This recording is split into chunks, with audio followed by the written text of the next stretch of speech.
안녕하세요. 랩소디의 아침 인문학 5번째 시간을 시작하겠습니다.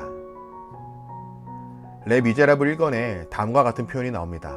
사회는 스스로 만들어낸 암흑의 책임을 져야 한다. 마음속에 그늘이 가득 차 있으면 거기에서 죄가 범해진다.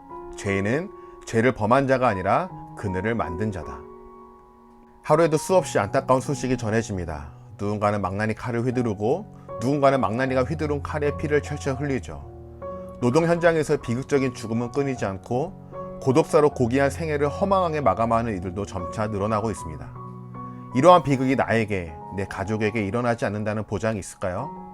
충분히 내 일이 될 수 있다고 생각한다면 사안을 보는 태도와 관점이 달라집니다. 어떤 문제가 발생했을 때 사회적 책임을 우선시하느냐, 개인의 책임으로 전가하느냐에 따라 진보와 보수로 거칠게 나눌 수 있습니다. 사회적 책임을 우선시하며 진보적 사상, 개인의 책임을 강조하면 보수적 사상이죠. 여러분은 어떤 가치를 지향하시나요? 앞서 읽은 레 미제라블의 문장에는 진보적 가치관이 담겨 있습니다. 이 사회의 여러 슬픔과 비극, 악습과 폐단, 부조리와 범죄는 개인의 일탈 차원을 넘어서는 사회의 그늘이 만들어낸 파생 상품이라는 것이죠.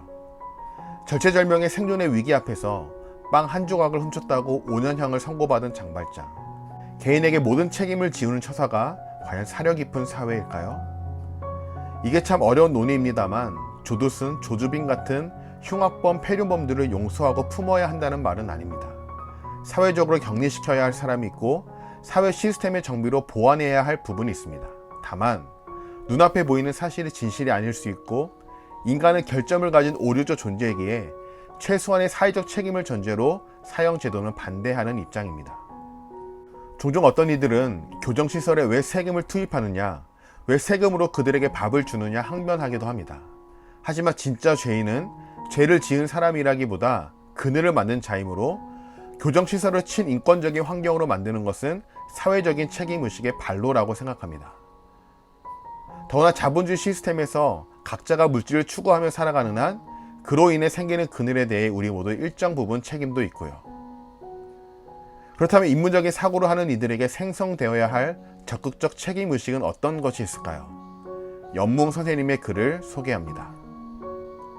지금 우리 사회의 구성원 대다수는 본인의 실권자 그룹의 일원이 되기 위해 또는 자녀를 그런 실권자 그룹의 일원으로 만들기 위해 만인에 대한 전쟁을 벌이고 있다. 그러나 이제는 그런 전쟁을 끝내야 한다.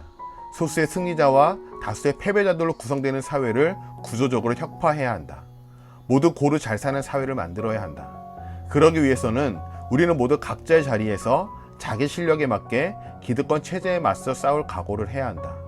오직 그런 싸움을 통해서만 우리는 자아를 발견하고 자아 실현의 가능성을 구체화할 수 있다. 불의에 대한 저항 없이는 자아의 실현은 있을 수 없다. 각자의 자리에서 자기 실력에 맞는 행동은 무엇일까요? 랩소디의 아침 인문학이었습니다. 구독과 좋아요 부탁드리며 모두 좋은 하루 되세요. Have a nice day.